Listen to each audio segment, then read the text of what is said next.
Hey, what's up, everybody? I'm here recording this video because a lot of things have been happening in the Smash community and just, I guess, the industry in general over the last week or so. A little longer than that, actually, if you include the rest of the esports scene. But I'm making this video because I want to address that and what's been going on, and this is going to be a no frills. There's no background. There's probably some low quality. Like I probably didn't even adjust the way that the green screen works with my shirt. But I thought this was important to address. Now I did a stream a little ago where I did talk about it, but that was a little more from the gut and where I talked it through with like stories of my past and like talked about family members and friends and things like that. Um, so it was more from the cuff, and I didn't. I thought a more structured video would be better for YouTube. Uh, so if you want to see that VOD, that's over at twitch.tv/hugs86. The VOD is still there. You can check it out whenever. But for here, for this, it's going to be a little more structured um, and a little more succinct. But my goal is to talk about what's been happening and to kind of give you all some advice on how we need to move forward and what this all is going to look like for the Smash community in particular from here on out. Um, so we've had a lot of cases of some people that I personally was close to doing some terrible things, and a lot of people have been hurt by it, and it's really unfortunate that it took us it took us this long, and it took us getting to this moment for us to decide that we need to start uh, changing things for real, right? We've always been a progressive community, um, but the reason we became progressive is because we challenged the status quo, right? We didn't settle for the societal norms to decide what was okay or not, right? When Scar and Prague came out in 2013 and said, we need to stop dropping these homophobic slurs or these racist slurs or these sexist slurs to progress as a community, it was still normal to say all those things back then, right?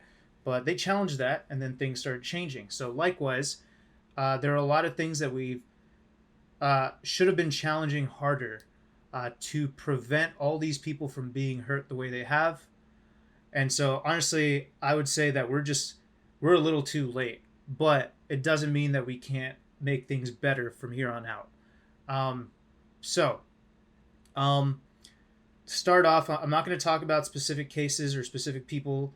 You can find all that on Twitter. That's not what this video is for. But I will say that, you know, while we have found a bunch of individuals who have done some really messed up things, um, by removing them now from the community, that doesn't mean that we're uh, addressing the deeper problem. It doesn't mean that we fix the problem. Because I believe that the culture that we're living in is what allows these things to happen. It enables these people to do what they do. It enables victims to be hurt. And I'll explain why. But essentially, I think we, aside from, you know, stopping individuals from committing these horrific acts, we can do other things that create just a better environment for everybody, and it just kind of discourages this kind of thing from happening.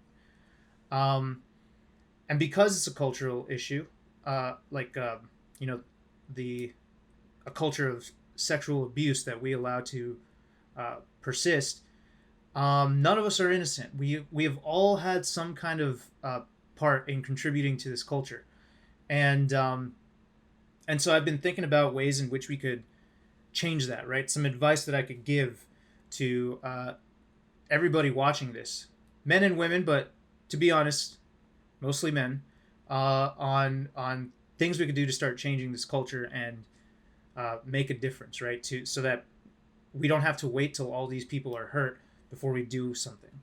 Um, Number one is to talk to your friends, right? To to check them on their questionable behavior, right? And of course, I mean that if someone's literally touching a girl inappropriately, no duh, you need to stop that shit, right? You need to stop it. Sorry, I'm gonna try not to curse so much here, so it's easily spread out, but so it's easily shared, right? But um, oh, and by the way, I'll put it in the description. But of course, this video is not going to be monetized, so it's not about that. I'll put it in the description. Just wanted to talk about that. But yeah, talk to your friends. Like if your homie is talking to you in private and then referring to women as bitches or talking or like bragging about having sex with X girl or Y girl and then just the kind of language that treats them like objects, just talk to them, man. Like a lot of times most people are are not intentional in being awful, right? Or maybe I'll just forget about the cussing thing. Look, they're being pieces of shit, right? But they might not know it. And they're your friend and you just tell them, it's like, yo, just like, how to talk to them, right? You don't talk to them like a teacher or like their mom or dad. You talk to them like a friend. You go, yo, dude, like, you don't have to call them that, man. And then they'll be like, oh, it's not a big deal. I was like, no, but you could just call them a girl, call them a woman. I know what you mean, man. Like, there's no reason for that.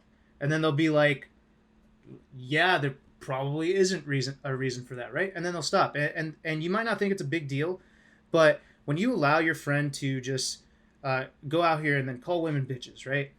That's just one example, by the way. But if you allow them to do that, and then they go and they do it around other friends, right? And then that friend does it around other friends. Then you got all these people doing it. And then one of them doesn't just think it's just a word. One of them doesn't just think it's a joke. And they actually equate women to this slur, right? You know what I'm saying? Like they view women as lesser. Like imagine a society where everyone calls them bitches.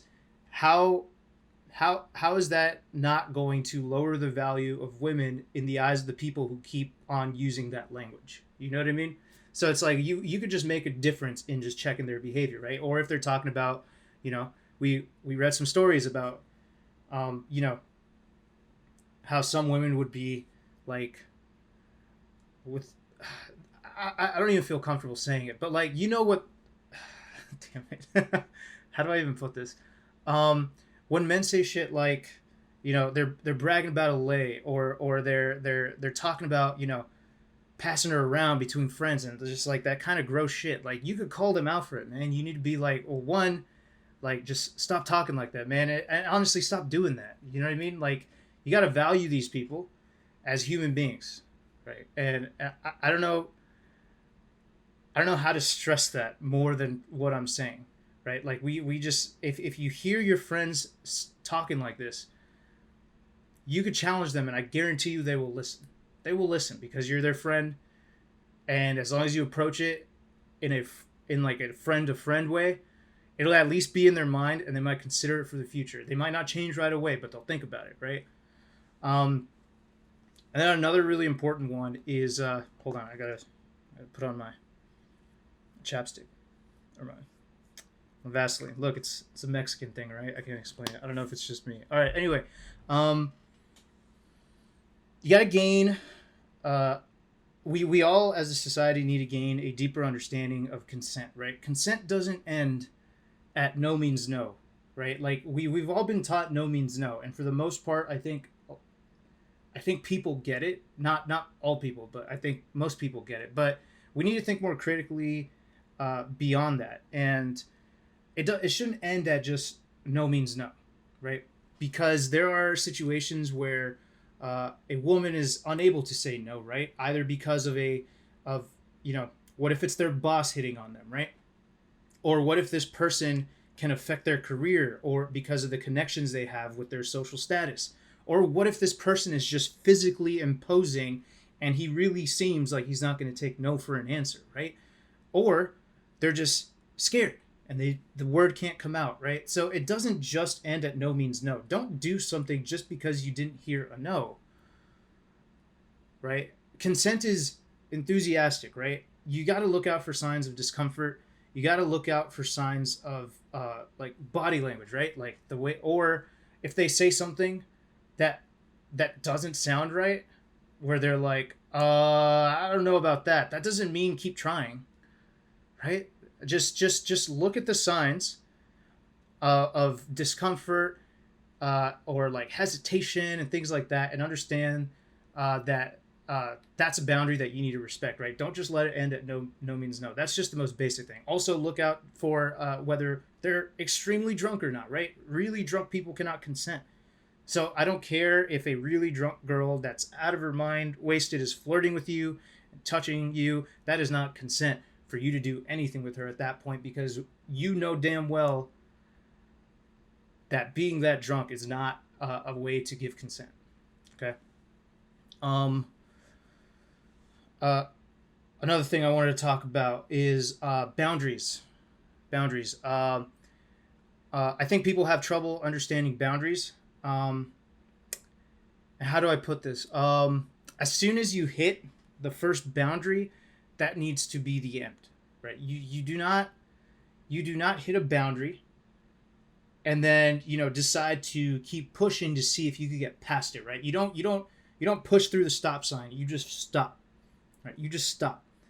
If she later removes the stop sign, okay, then she's then giving you permission to keep going, and you'll know when that is, right? But you don't push it. You don't apply pressure. You don't keep going. The whole idea that has been implemented into us dudes from early ages through Disney movies and our parents talking to us about how your dad tried to date me early on, and I said no. Like, this is your mom talking, right? Like, I said no to your dad when he tried to date me, and then he kept asking for 3 years before I finally said yes. And now look at us, we're in love. Like, those kinds of stories are so BS. Like, it might have happened once, but either way, gross on your dad, right? But like that's not very common, right? But it's the types of stories that we romanticize, and it leads impressionable young men to grow up thinking that the way that they win a woman over, which by the way is also problematic to think that a woman is a prize, the way that they do this is by persisting and applying pressure and trying over and over, and that shit needs to go, right? As soon as you hit the boundary, you just stop.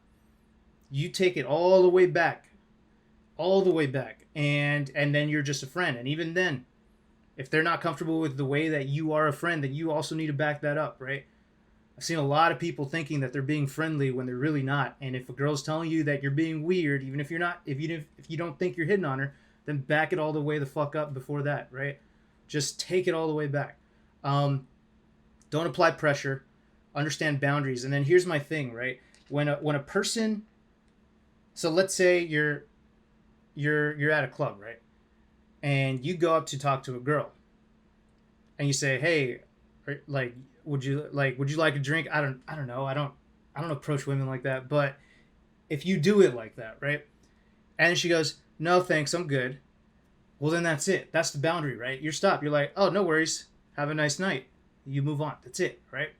Now, that's a respectful way to approach a person, right? Like, there was some shitty tweet a while ago where someone was talking about, well, how am I ever gonna hit on women in in the current cancel culture? Like, I just can't flirt with women. It's like, that was the stupidest shit I ever read in my life, because it's so simple. You just approach them like an adult, and then if they give you a no, then you stop.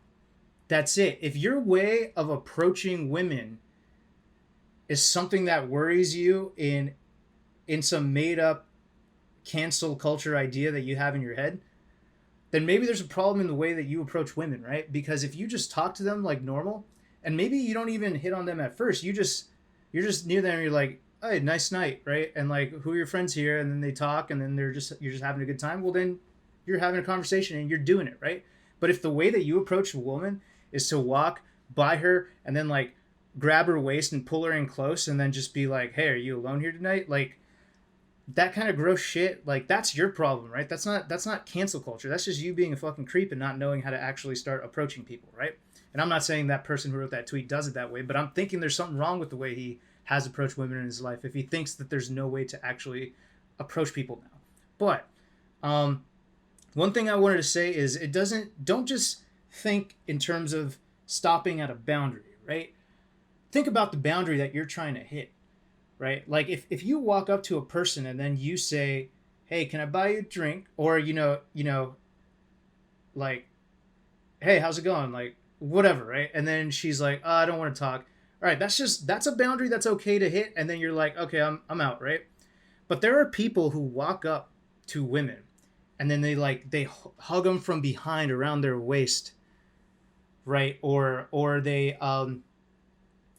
they'll do some creepy stuff, right? Like putting their hand on their leg when they're talking to them next. Like they'll rest their hand on their thigh. It's like, I don't know why guys think it's okay to put your hand on someone's leg. It's just the most cringy, creepy shit I ever see, right? Especially if you don't have consent, right? If you don't have permission, right? But what I'm saying is, like, some dudes will do something like that. They'll put their hand on their leg or they'll hug them from behind, and then the girl will be like, "Don't do that," and they'll be like, "Oh, okay, I didn't know." And then they'll be like, "Oh, I'm a good person though because I respected the boundary." It's like, no, you're a fucking idiot still, because why are you going for that deep end boundary, right? Don't go for that deep end boundary, man. That's something you need permission for, right? When you're driving down the street and you see three stop signs, you don't think about stopping just at the third stop sign, right? You stop at the first, and then if they let you go past that, then you stop at the second. You know what I'm saying? Like, you don't just shoot for the end, right? And then respect that, and you're like, "Oh, I respect boundaries." That's not how it works, right? Just be smarter. Don't be stupid. Okay, I'm getting angrier as I'm doing this video. Sorry, I'm progressing. I'm going off the cuff now. All right. Um, uh, as a society, this is my next point. As a society, we need to not just stop at social norms, right? Or legality, right? So I've been hearing a lot of talks about, and this is something I've had to, think about as I've gotten older, and where I've gone wrong, right? But I do know that at a certain point, the majority of people that I interacted with or talked to, um, the idea was, if if the act is legal, then who cares, right? And we need to go beyond that, right? Because like I said earlier, when we're discussing social norms, using racial slurs and homophobic slurs and sexist slurs were commonplace, right? And the only way that that changed is when you challenge the social norm. And I'll never forget it, but a good friend of mine ended up making a tweet where there was a discussion about whether someone did something wrong by having sexual relations with someone that was of legal age. Um, Ignored the power imbalance, ignored the age gap. And what I mean by power imbalance is that if you are the older person and you are connected and you are, um, you know, socially high up there and in power in regards to careers and things like that, right? Even if you're even if like obviously if you're using that in a malicious way where you say something like, I don't know, if you don't have sex with me, you're not going to have all these connections, right? Or like also on the flip side where they go, "Oh, look at all these connections and career opportunities that I have, but you got to do something for me first," right? That kind of bullshit, I would hope is a little more obvious, right? But even if you're not that kind of person, if you still have those kinds of powers, or like, there's that kind of power imbalance, then you need to address if the person that you're engaging with is capable of having a relationship with you that is on the same level, right? So if you're like, if you're 30 and the person that you're considering dating is like 23, it's like, well, that's an age gap, right?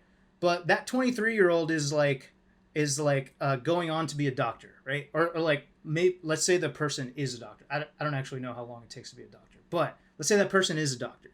That person is deep in their career. That person has all kinds of social connections, has her own friendships, all of that, right? And you're in a similar position in your career, right? You're kicking ass, you're doing great. Well, then you guys don't really have, at least in terms of careers, a power imbalance, right? So then the age gap is okay, right? It's fine.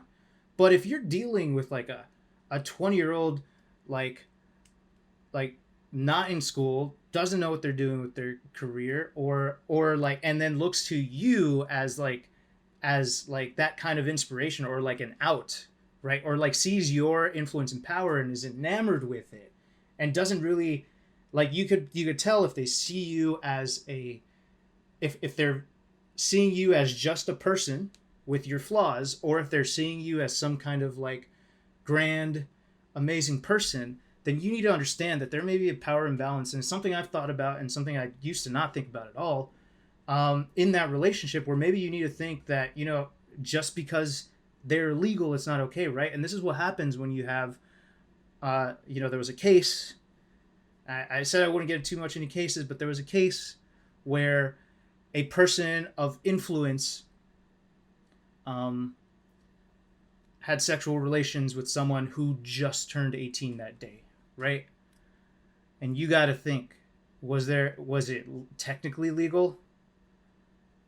Possibly, maybe not. I actually don't know, like, what kind of grooming laws are out there. If I actually don't know, but technically illegal to have sex with an 18-year-old? No. But is it wrong? Fuck yeah. For all those reasons I mentioned, right? Aside from the fact that that act alone is grooming. But, or at least, the way it played out. Look, I don't want to get into detail, but we got to think past that, right? We got to think past social norms and legality and go beyond that. And I didn't get to the point that my friend made, but my friend made a really good point where someone was talking about, what's wrong with these two people having intimate relationships if the person was legal, if they were both of legal age, right? One person was, I forget what the age was, but young, very young, but legal. I think 18, or I think it was like the person was legal in a certain state where the age of legality was 17. So what's the big deal, right? And the answer to that, and I'll never forget what my friend said. He said, there was a certain point where it was legal for people to have sex with someone that was 12 years old. And the reason that changed is because people were willing to challenge that legal standard because they used their brains and they understood that there was something wrong with people, grown-ass people, having sex with people that young. And so then the age, the age of legality went further, right? And it got older and older, right, to where we're at today. But you still have to sit here and think about situations where it's not okay, right? And and also, like, the age of legality is more like a guideline, right? It's not. I mean, it's a rule, right, to not go below it, but it doesn't mean that you need to stop there. You need to consider a power imbalance and age gap in who you're dealing with. And something I've come to learn, right? And I hope it's something that some of you can reflect on and change yourselves too as time goes on, because we can't have people, very impressionable people, that while legal are getting into these situations with people that are that could be harmful, right? Myself included. And it's something that we all got to think about. It's something we got to change. And now a point that I didn't think I really had to make until these stories came out, but people need to hard stop at things involving minors. Like, I don't know why I need to say this, but in these stories that we've heard of people doing things with minors, straight up pedophilia, I guarantee you that these people knew that they were doing something wrong at different points during that relationship, right? They knew. There's no way they didn't know, right? Because they try to hide it. They knew. And a lot of the reason that things go that far, and I'm not saying this is the only reason, but a lot of the reason that things end up going this far is because the person, the older person, excuses their behavior because the bad thing hasn't happened yet, right? So they start talking to the minor into the late night. And they're like, well, talking to a minor into the late night with the, the person being older, I'm not doing anything wrong. It's okay. Like, we're just chatting. It's like, okay. But you thought about it, right? You knew there's something fishy about that, but you thought about it and then you justified it to yourself. Okay, then you guys are talking way too often. Well, we're just cool friends and we just get along really well. Okay. Interesting that you have to defend that, but okay. And then, you start sharing the heart emojis, and then you start flirting a little bit, and then you start justifying it, saying, "Well, we haven't touched each other, so nothing has happened, right?" And then you start speaking sexually, and then you start planning. You start planning to meet up. You start planning to hang out, right? And then you're still thinking, "Well, we're just friends, and we're not doing anything, right?" And then it eventually, almost in all of these cases, it got to that point where the act happened. And then they're like, "Oh, I made a mistake." It's like, "No, homie, you made a mistake the moment you started this whole thing," right? And I'm not saying don't talk to people below the age of 18, although I'm saying you need to be extremely careful when you do, right? There are some relationships that are like kind of like mentorships, right? Like I'll say now, and I've talked about it before, like I met Mango when he was 14 and I was 20, and at no time was our relationship inappropriate. Like it was always like a like a brotherhood and like a mentorship, right? I knew in that relationship that I was the older person, so I treated it like that, right? I didn't bring him out to drink with me when he was hella young. I didn't introduce him to hella old people that were capable of fucking him up, right? It was just me, him, his friends, and like smashers at Smash Fest, and like we would talk and we would hang out, we'd play Smash, and we grew up like in that relationship where it was always appropriate, and there wasn't a question of, is this like, did this was this conversation wrong? It was just like normal chill conversations, right? But um but in these other cases, like, you have people, and I guarantee you at a certain point when they're doing this, they know it's wrong. Like, if they thought the thought that if someone saw this is wrong. I never thought once in my life that if anyone saw the text that I just sent Lucky, or that I sent Mango, oh, this shit is over, right? No, because there was the relationship was like a mentorship, or like, how do I put this, like a big brother kind of thing, right? And then if you're speaking to the gender that you're attracted to, then you need to be extra careful. In fact, I would just encourage you to just don't do that. Just don't. Like, you could be nice, but there's no reason for y'all to be talking like 4 or 5 hours a day, right? Just be smart, and don't stop doing this kind of shit that just allows for the next thing. Like, stop excusing these actions that end up putting both people in the spot where the next thing is inevitable, and then the next thing, and of course the younger person's not going to be smart enough to make it stop, right? Or at least they're not, like I said, the power imbalance, right? They're not going to feel like they're empowered to make it stop. So it's on you to just not start that shit to begin with, right? Just like understand that if you're having doubts of whether or not something is right, it's probably very wrong, and it needs to fucking stop, right? Hard stop. Hard stop. Like, I am so sick of these kids having like being in this community and us having to worry about their safety. That is fucked up. That is fucked up, right? Fucked up for me, because I've met some of my best friends when they came into the scene young, right? Like Connor the Kid. He doesn't like to be called Connor the Kid anymore. Connor. Mango, Lucky, right? I met all those dudes when they were young, right? And at least from what I know, the environment was good and safe, right? So they were able to thrive and grow up, and now they're awesome people now, right? I don't think they were harmed being young, as far as I know.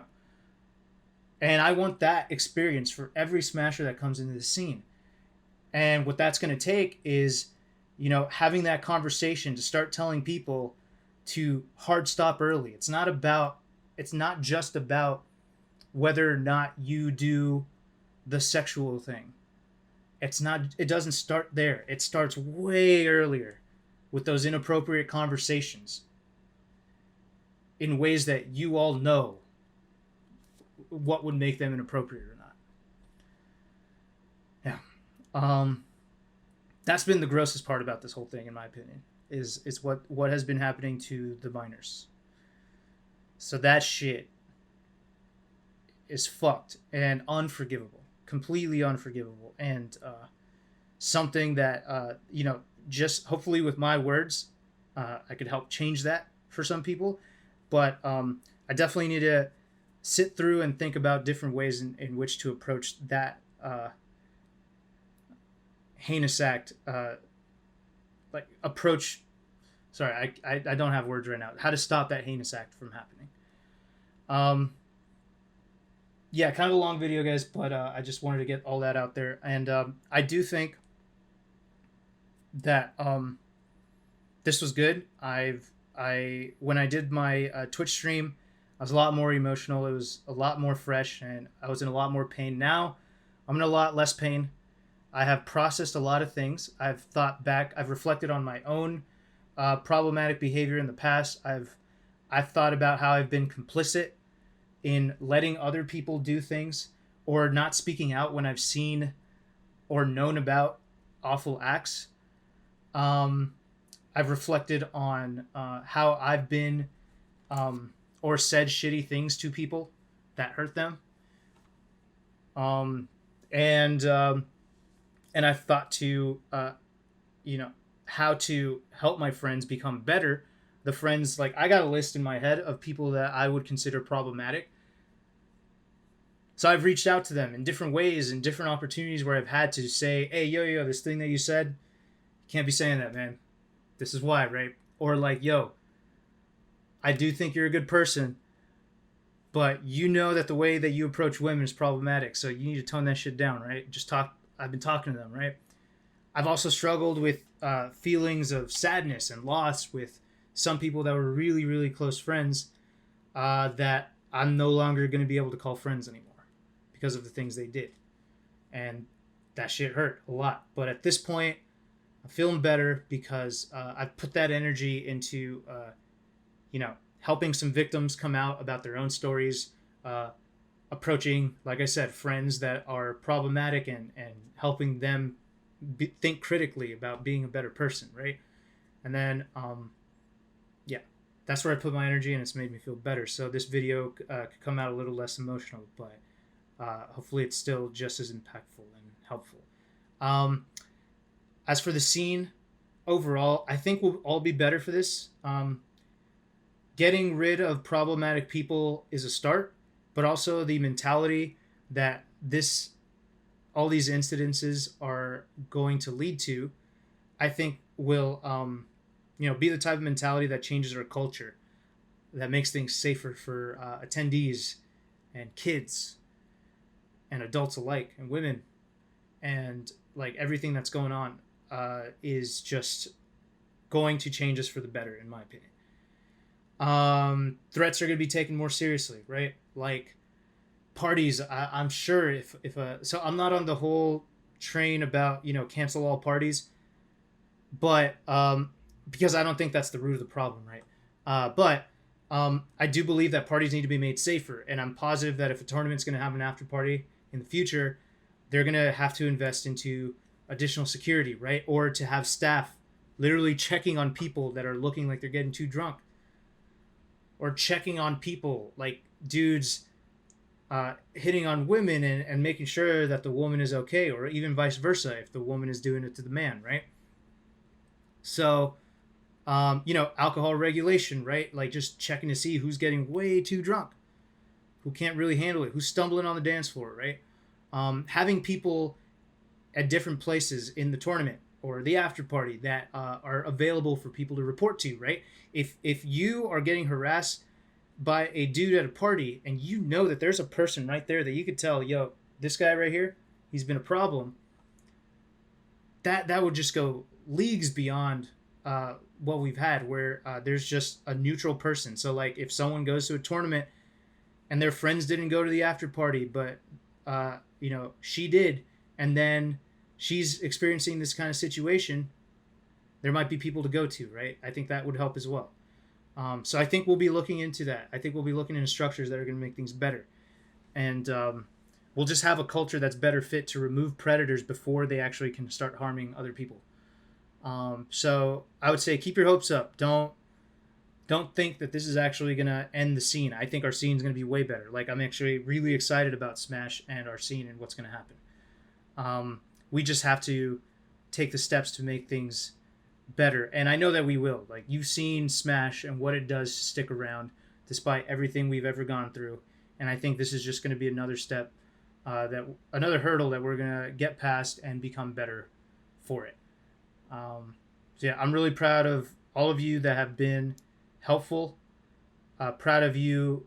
Uh, Proud of all of you who have taken the scene's safety in mind, and hopefully I'll be seeing a bunch of y'all soon at some tournament so we could watch some sick melee and ultimate, not brawl, but some good smash. Some I don't want to watch brawl. I don't care what happens, but yeah, that's the video. Thanks for watching. Feel free to share. Like I said, this won't be monetized. I just wanted to put this message out there, and then I'll probably have a link to a charity that works against sexual abuse. I'll probably have a link in the description, so check that out as well if you'd like to donate and support. So yeah, all right, thanks for watching, y'all. Peace.